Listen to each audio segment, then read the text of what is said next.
So it's important to lawyer up, and let me give you some examples why. So, just yesterday, we resolved a case for a client, and this client had spoken to an insurance company following a motor vehicle collision. It wasn't involving a bicycle, but in any event, same thing. The insurance company offered them $50. What?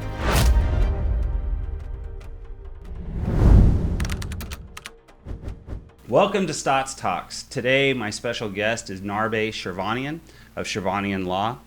Thank you for joining us. My pleasure. Thanks for having me. Narbeh is a longtime customer and friend of the shops, and today we wanted to chat with him about what to do when you're in an accident with a vehicle and how to handle that, to be quite honest with you. But before we get into that, maybe you could just tell us a little bit about yourself, Narbeh. Right on. So thanks, Rob. Thanks for having me on the show. Yeah. Narbeh Shirvaian. I've been practicing as an attorney for, I think, in my 17th year now. I run and operate Shirvanian Law Firm in Glendale. And all we do is personal injury claims on behalf of the injured victims. And we handle cases from A to Z. If we need to litigate cases and take them to trial, we do it. And my background was formerly in insurance defense work, so started off my career as an insurance defense lawyer. And then, over the years, just transitioned into my own practice, and I've operated my own firm for the better part of 13 years. What changed you from going from from working in a big corporate type of facility versus going and owning your own place? Well, I think when you start in the corporate world and on the defense, you learn a lot of things, but then you realize that most people can't afford to pay the big bucks, and just providing access to people that need quality legal services was something that I think was lacking in the community, especially from a qualified, ethical, honest attorney, and that's kind of what spearheaded that decision, and obviously having the autonomy to jump on a bike and go riding, because I'm an avid rider myself, and just doing good work and sure, etc. Yeah. Cool. So you've had your practice for how long now? I've been in practice on my own for 13 years, and essentially what we focus on are motor vehicle related accident cases involving injuries, and that includes bicycles and e-bikes and scooters and cars and everything else. And I guess what I wanted to talk about today is kind of how we can help people understand what their rights are when they're on a bike, particularly what to do when they're involved in a car accident, and basically what they can expect when they're seeking legal representation. So let's paint a picture. You're riding down the street, and you're literally just, as they say, riding along, and car pulls out on you. You go flying over the hood of the car. You're conscious, able to get up. What should we be asking for? I mean, I get a ton of customers coming in now, and they're so confused as to what they should even do in these cases. They don't know. They have no legal, they feel like they almost have no legal rights in any type of capacity. But what are the basics? What are we supposed to do? Sure. Good question. And I'm doing consultations on this topic every single day with clients that are calling the office, and the answer is very simple. You need to get your phone out and start taking pictures of the vehicles involved, signage, location, kind of document where it occurred and how, and ultimately talk to the drivers and everybody involved and get three things: license, registration, and insurance. Treat it like a motor vehicle accident, because essentially on a bike, riding on the street, or on the sidewalk, you're essentially considered a vehicle. So same thing as if you were in a car accident: license, registration, and insurance. And if they refuse to provide it to you, just dial 911, get the police involved, and have them come anyway to file a report and document that there was a collision and who the parties are and et cetera, and basically start gathering information. You have to basically be your own detective from day one. Right. And now, I've seen some of these things where, we've been in business for 25 years now. And so I've seen cases drag out for 5 years for people. And I mean, typically when something like this happens, kind of what's the process of, going through one of these things and start to finish? Yeah, good question. So the lifespan of a case obviously varies, but all of them essentially have the same kind of moving parts. And in the beginning, initially we're filing claims with the insurance companies. So, hypothetically, you're on a bike, you get hit by a car, we're calling the drivers of the vehicle's insurance, filing a claim, confirming that there's coverage, and, working with the adjusters to initially help you with your property damage, get your bike fixed, repaired, totaled, get you compensation for some gear so that you can get back on the bike eventually, but also immediately helping you out with medical care. And, some people have health insurance, they go to the hospital or they go see their primary care physicians. And at the end of the day, they still need follow-up, physical therapy, specialty consultations with, pain management doctors and whatnot. And, our job is to help facilitate all that stuff. And, the typical kind of time frame initially is, 6 to 8 months until the medical portion is kind of sorted out. We quickly get the property damage issues taken care of, get you reimbursed for your gear or your bike. But ultimately around 6 months on average until kind of we figure out what the picture is medically speaking, what the injuries are, what the prognoses are, what the diagnoses are from the doctors, and to help the clients kind of, get all the treatment they need. We don't like to rush that process because, if you're in a collision on a bike and you go flying and hit the ground, you may be suffering from broken bones, internal bleeding, brain injuries, etc. So, you want to take your time and heal. And once the healing process is done, our office is gathering all your information from the doctors, and I'm reviewing it, and my team is reviewing it to making sure we have everything, and also that the client has done everything the doctors have recommended, right? Because we want to ensure that we are restoring our client's health. That's the ultimate game. No amount of money is going to make the pain okay. But, we want to make sure the clients are doing everything the doctors say they should do. Be restored. We want to make sure that their health is restored. And once they're done, they reach MMI, maximum medical improvement. We're demanding these cases to the insurance company and saying, hey, insurance company A or B or C or whatever. This is what the case looks like. This is our client, John Doe. His injuries are X, Y, and Z. And we've already done our research and figured out sort of what their available coverages are, and we're demanding policy limits typically to get these cases settled. Human beings get injured. Typically, these are life-altering injuries. They ruin people's enjoyment of life and pain and suffering, etc. So, unless the insurance company is paying a reasonable sum of money, typically whatever the policy limit is, the maximum in coverage, if they don't do that, we're filing a lawsuit. So in terms of a time frame, if we can get a case settled pre-suit, pre-litigation, as we call it, typically about a year. If an insurance company is, not taking the case seriously or paying a reasonable sum, we're filing a lawsuit immediately. That's going to prolong the process. But, like I said, it's not about the money for us. It's about giving our clients justice, getting them to the finish line, making sure that, all stones were turned and, we're getting them maximum compensation. So. Right. So a lot, I get a lot of customers coming in, that have gone through accidents, and they're like, I'm not gonna utilize an attorney. It just takes too much, and there is the stigma of like, what do they call it? The ambulance chasers. But I always say, kind of like what you said, it's important to bring somebody to the table that can navigate a lot of this.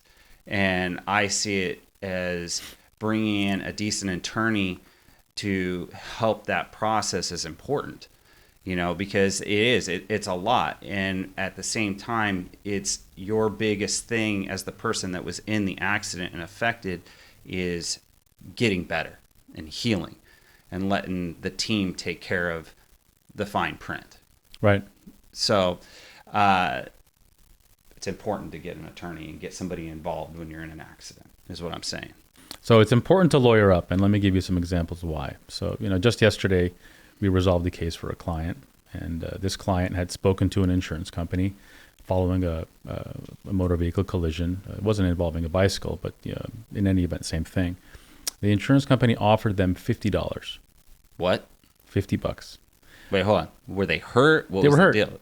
They were How hurt. bad? The vehicle was considered a total loss. And the insurance company reached out to him within a week. An oral agreement was reached. They gave a recorded statement. The insurance company was talking to a Spanish-speaking client of ours who didn't quite understand everything that was being said to them and orally accepted $50.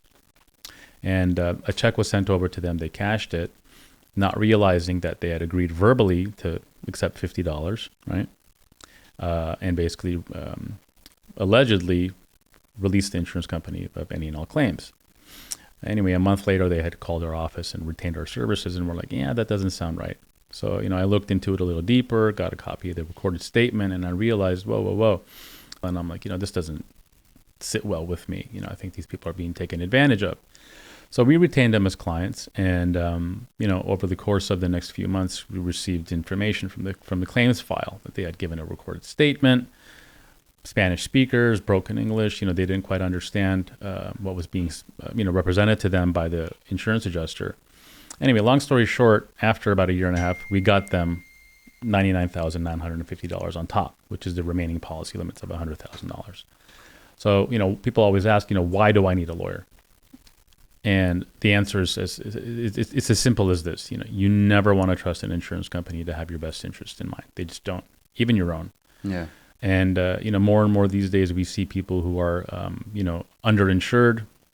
They don't have enough insurance limits, people who are causing collisions. So people are thereby forced to rely upon their own insurance coverage for what's called UIM, underinsured motorist benefits for bodily injury. Even your own insurance company is going to give you a hard time. And it's kind of like a shark in the ocean smelling blood. They're just going to use that, to take advantage of you, so to speak. Mm-hmm. So if you're going to fight the insurance company on your own, they're going to just take advantage of you. And most people aren't educated on what the law is and what your rights are. So 100% you should be hiring an attorney to help you. And you want to hire somebody that either you know personally or comes recommended to you. The best referrals are from our past clients. The best thing about hiring a lawyer is a lot of the stresses of handling this claim is relieved. Dealing with insurance companies and the delay tactics and, trying to get a hold of adjusters. They're just not going to take you seriously. So, the attorney can take care of all that stuff for you. And at the end of the day, when we look at recoveries, 10 times, 20 times, sometimes 50 times more money at the end of the day, is received for these types of claims for our clients. So, not to talk about dollars and cents, but ultimately as a civil attorney, it's about the money. It is. And, money is important at some point. And recovery of property, Right. At the end of the day, it's about the dollars, right? Yeah. So if we're talking about justice, we're talking about money justice. Right. And by hiring a lawyer who knows all the items of damages that can be recovered, and also an advocate that can go to the insurance company and go to bat for you and get you every last cent, at the end of the day, you're going to get a nice big check in your pocket, tax-free, since bodily injury settlements are usually not taxed, and you're going to be in a better off position. Yeah. Sure. My father, I don't know if I've ever told you this, but my father was in an accident probably back, it was probably almost 15 years now. He was literally riding to the post office to just drop a letter in the post office box, and no helmet, and he was riding on side streets. A lady pulled out behind him, didn't judge her distance. She had a couple drinks, and just quite literally tapped his back wheel. My dad's a polio survivor, so he rides essentially with one leg. That's it. That's all he's got, and he's balancing on his sit bones. The other leg don't do much except for just rotates. He couldn't get his hands down fast enough. He was kind of locked in because he fell to one side on his good leg side, so it was underneath him, and so his head took the brunt of the blow. And we're just talking about a fall over. That's all it was. And that same day, that evening, he wasn't home when I got back because we went out to dinner and everything else that evening. So I'm worried about him. I was kind of used to like him not coming home sometimes, but it was getting later, and I'm like, all right, I got to start like making some calls here. But my first instinct, and I felt it, was like, you got to call the hospitals. Something's going on. So I started calling every hospital. Come to find out, I find him in county hospital. He's completely out, brain bleed, the whole 9 yards. Race down there. They're putting him into emergency surgery because, you know, they're trying to bring the swelling in his brain down and everything else. The long and the short of this, he was in the hospital for 3 weeks, lost a lot of short-term memory, came out of it, made a decent recovery, but I'm not going to say it wasn't like he was the same, but he came out of it, but there was a lot of things that he was missing. Mm-hmm. When things started to go down the pipeline of we need to get an attorney, we need to do these things, my dad, being who he is, was very passive against it. And he was just like, we don't need to do that. Don't worry about it. I'm okay. And I'm like, you're not okay. You were affected by this in a big way. Plus the bike was destroyed. You know, finally he got with, this is before I met you. And finally he got with an attorney. And I personally don't feel like the attorney did well at all. And the attorney's like, well, we can just get this. Well, we're capped out on this. And I'm like, it really doesn't feel right with what's going on, you know? So ultimately my dad walked away with, I think, $10,000, and they bought him a new bike. But that was a lot of time in a hospital, especially down at county, you know? And I don't know if you've been to the old county, but that place is not very cool. You know, it feels like you're walking around with ghosts next to you the whole time. I've been there many times. Yeah, not fun. Yeah. Anyways, you know, and I just feel like with what you said, finding a proper attorney to help represent and navigate through the whole process is so important. Just so important to get somebody going that's in your, like, is just focused on you. Absolutely. And thanks for sharing that story. That's unfortunate. Brings up a lot of different issues that we can talk about. Obviously, hiring the right lawyer, somebody that's transparent and can communicate everything that's going on with the case, you know, the pros, the cons, you know, what sort of insurance coverages there are, kind of what the expectations are, and to set a reasonable expectation for the client. So is kind of paramount, of paramount importance, especially for me. But one thing that, well, a couple of things that we can talk about using your dad's case as an example is, one, you know, a slight tap on a bicycle can lead to a very, very traumatic injury, kind of like your dad. Yes. And in my world, you know, one of the biggest things that's disputed is oftentimes not liability. Sometimes the insurance company says, yeah, it's our fault, we hit you. It's our fault. But we're disputing medical causation or mechanism of injury, right? They hire these experts, these biomechanical engineers, and these experts that they pay tens of thousands of dollars to basically, you know, form opinions that, all right, you know, the forces of this collision were X. You know, you were seated, for example, if you were sitting in a car, you got bumped by us, light tap, let's say, and you know, from a force standpoint, there is no mechanism of injury to cause you to go get surgery, right? Now let's flip the script. On a bicycle, it's totally different, because a slight tap on a bike leads you flying like Superman. Yeah. You hit the ground and you have a brain bleed, or, you know, subdural hematoma or something like that, internal bleeding. Mechanism of injury is no longer in play, right? Right. That's kind of established. Human body, flesh and bones, goes flying, hits the ground, you're going to get injured. So that dispute is kind of out the door. What happened in your dad's case is probably, you know, and something that we see a lot in our cases is the people who cause accidents obviously are not thinking that they should get maximum amounts of insurance coverage to protect the people they're going to hurt. So what we see in our cases is we need to first figure out the people who caused the crash, how much insurance coverage do they have? You know, and we have ways to figure that out. You know, if you file a lawsuit, we get that through discovery and depositions. But, you know, pre-litigation, they're not going to just divulge that information to us. So we have an investigation department that gathers that information. So hypothetically, you know, California state minimum just got increased to 30,000 per person, 60,000 per accident, but it was formerly 1,530. 15,000, 30,000. And, a case... Which wouldn't even cover a blood draw. Right. So if somebody is minimally insured in California now of $30,000 or previously for $15,000 per person, that's essentially all the insurance company is going to be paying you. So in theory, people ask us, well, can't you go after their assets and can't you do an asset search and go after their bank account and all that stuff? And in theory, that is possible, but you have to take a case to a trial, spend $100,000 in costs, get a judgment, go and collect upon that judgment. And most people are judgment proof. Most people don't have assets or liquid cash to just pay you $100,000, $200,000. So from our perspective, we're identifying insurance coverage and going after that and exhausting it. Sometimes people say, oh, I don't want to hire a lawyer. I don't want to impact somebody's life. I'm a good person and I don't want to, ruin somebody's family. Still lawyer up, because you're not going to be ruining the person who caused the accident's life. You're going after an insurance policy that they've paid for, right? So we're all required to have liability insurance. Proposition 213 says, hey, Rob, hey, Narbeh, you need to have minimum insurance. Okay, cool. Well, that's why you pay the premiums. God forbid something happens, insurance takes care of it.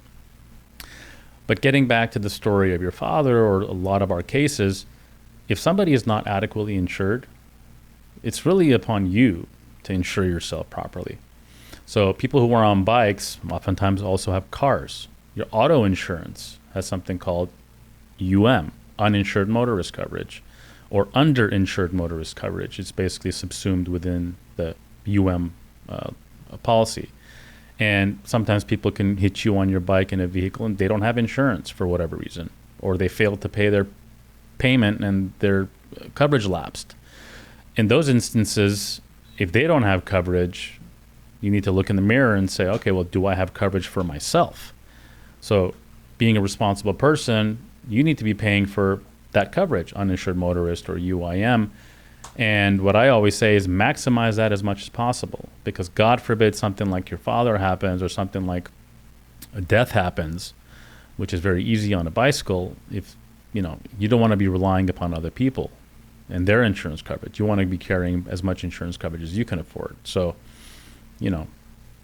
most people these days are carrying a minimum of 100, 300 or 250, 500 because of this exact reason. People who can't afford to buy insurance for whatever reason doesn't make it okay. So I always tell my clients, buy your own insurance, maximize it as much as possible. Yeah, it actually brings up a good point for me personally. When after my father got in his accident, I actually decided, I'm going to bring up my premiums and actually pay a little bit more money. Because the fact is, I just don't want to deal with things if there is a problem. 100%. God forbid I get in an accident with somebody or it's my fault because something happened.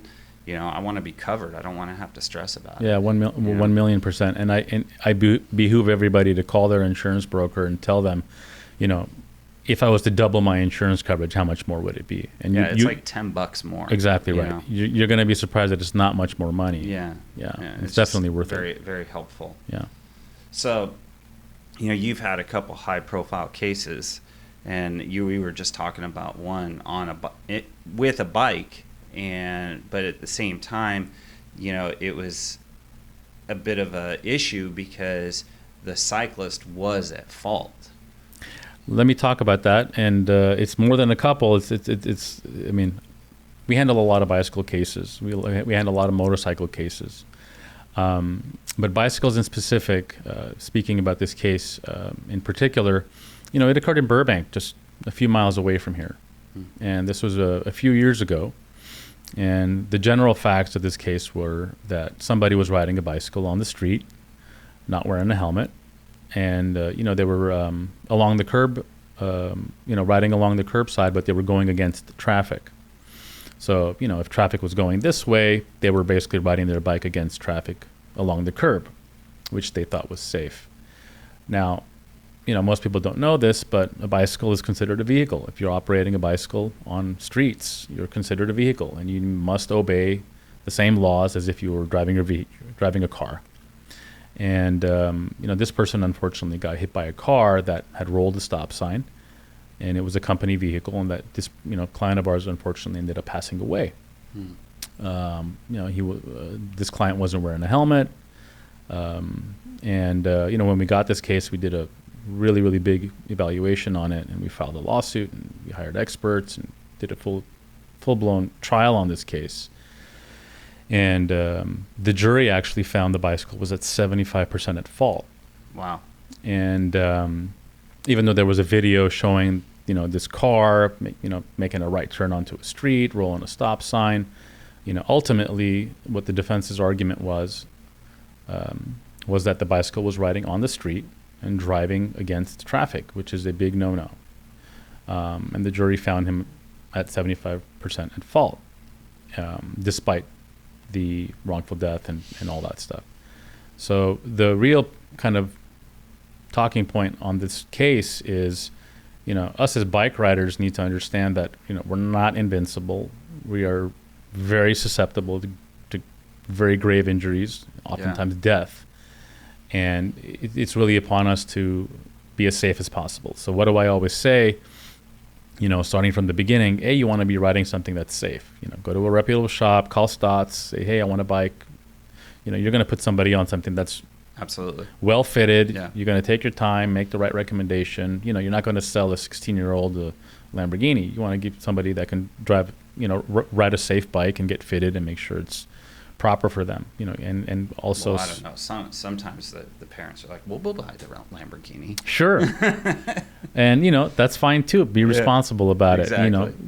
Get your helmet, right? Get your gear. And you want to make sure that, you're riding something that's safe and that you're protecting your own body. Get a proper bike, outfit it with the right equipment. If you're riding at night, you need a headlight, you need a tail light. It's just like operating a car. But at the end of the day, if you're operating a bicycle on streets, you need to follow basic laws. Ride along the curb. Wear bright colored clothing. Go in the direction of travel. Obey stop signs. Obey traffic signals. Don't be out in the middle of the road trying to make a left turn from a left turn only lane, unless that's the only way you can do it. Technically, if you're riding a bike, you need to be, using the crosswalk to go onto the other side and using a crosswalk to get onto the other side, etc. But just follow all the signs and the lights and all the traffic signals. It's basic knowledge. Like a car. Yeah, it's just like a car. And an expert that we use in our bike cases, who's an avid rider and a Tour de France guy formerly, he always says, you want to be seen. So what does that mean? If it's dark at night, don't wear all black. Wear some bright reflective clothing. Have your lights on. Have a headlight on. Yeah. If you're crossing in front of a car, make sure you make eye contact with the driver. That way the driver knows you are there. Yeah. And be sure that they saw you. Don't just assume. It's oftentimes the basics that save our lives on bikes and motorcycles. And the problem is we get comfortable and complacent after a certain period of time. Sure. We tell these things to our children, be careful, and sometimes you find yourself not doing the things that you're preaching. So practice what you preach, ride something that's safe, maintain your bike, get it checked out every now and then. Your tires, if they're worn out, you want to make sure you're on good tires. I was talking to a doctor friend of mine just a couple days ago about riding, and he says, oh no, I don't ride on the street anymore because I was on bald tires and I hit a wet patch and I went flying into a car. Yeah. And I'm like, all right, well, would you drive your car on bald tires? No. So we just basically need to always remember that riding a bicycle is a big responsibility. Yeah, it is. It's a source of transportation. Yeah. It is a piece of equipment, and if it's not maintained, they are not refrigerators. Exactly. And with the advent of these amazing e-bikes and Surons and all these crazy things that we see now, which I want one for myself. Oftentimes these things technically aren't designed to be operated on streets, right? No.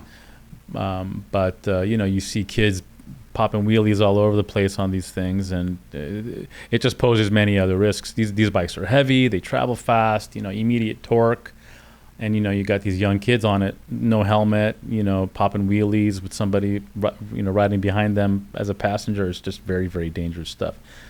You just need to be responsible. Listen, at the end of the day. I 100% agree when it comes to these, because we sell the E-Ride Pros, which are basically a Ciron. There's one in the shop that I have my eyes on.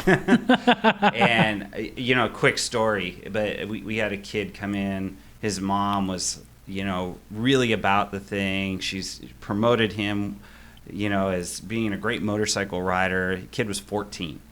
He comes in, and listen, I don't even like selling these things to kids at all, but when a parent's coming in and they're saying, hey, I'm good, he's good, where do I sign? Let's go. It's different, but I won't sell them unless that's happening.